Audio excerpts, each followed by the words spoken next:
What I'm going to share with you in this video goes beyond what most people will label called red pill knowledge. No. What I'm going to share with you in this video is forbidden knowledge, taboo knowledge. And I warn you, once you've seen it, you cannot unsee it. You've been warned. According to the United States Department of Health and Human Services, 70.6% of children who were abused by their mother. And children who died at the hands of a single parent, 70.8% were killed by their mothers.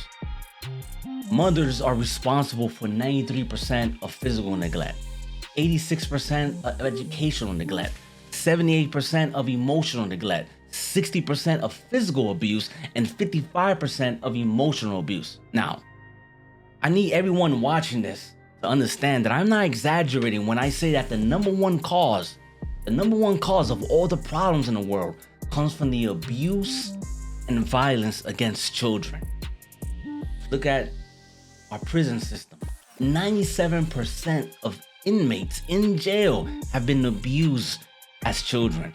According to the American Psychological Association and the National Library of Medicine, both have conducted studies that found connection between personality disorders and childhood abuse. Same with serial killers and others who commit evil acts. All of them, without exception, have been abused as children. All of them. This is why women, I would say, are the tyrants of childhood, which create the men who later on become the tyrants of adulthood. The evil in this world is created and strives because of the abuse and violence in early life of children. The violence in early life is almost exclusively driven by women. We can't improve the world until we take a hard look at the family unit in our society and understand and recognize female evil. In 2001, about 200,000 plus children in the United States were abused by their mother, versus 100,000 plus children that were abused by their father in the same year.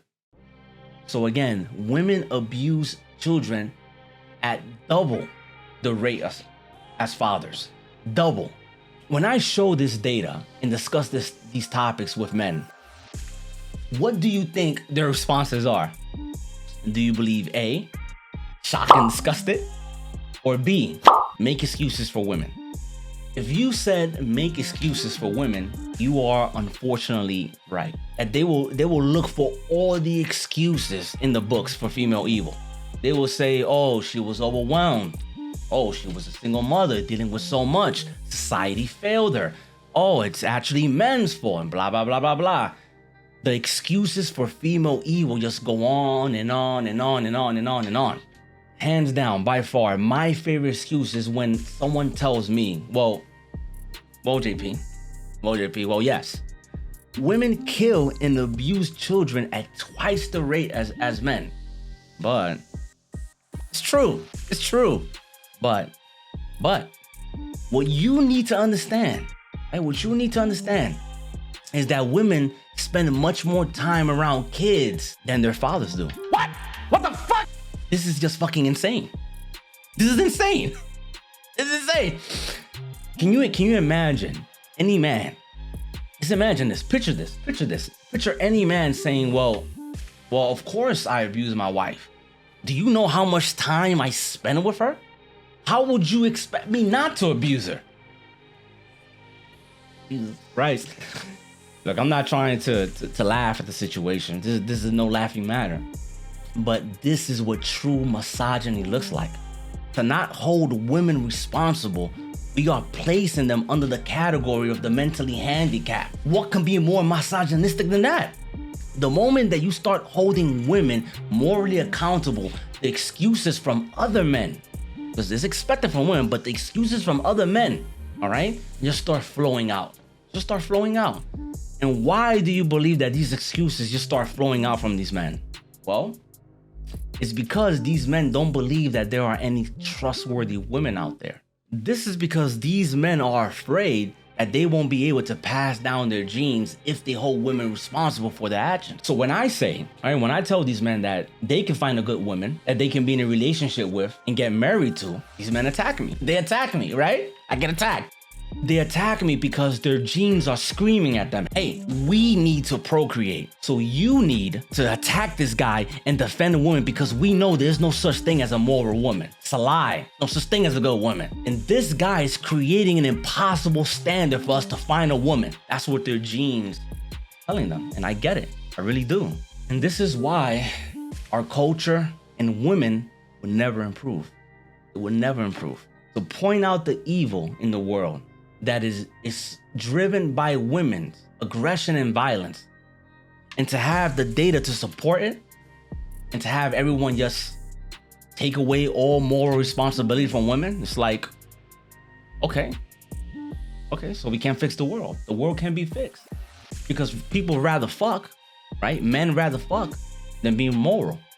That is the question. That is the question. That's the question. The question is, do I reproduce or do I have standards? Well, just ask the men who ignored all red flags and chose to deal with and have children with immoral women. Just ask them one question.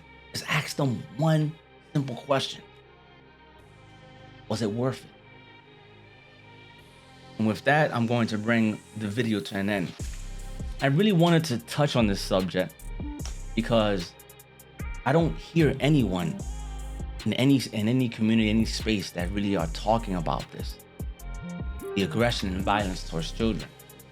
You guys are aware that if we were to raise children peacefully, no neglect, no abuse, no physical abuse, no mental abuse, within one generation, just one generation, we can come so close to world peace. Just one generation. When I said that the number one reason why the world is the way it is and why we can't reach peace, and I said it's because of the violence and abuse on children, I really meant that. This is 100% true.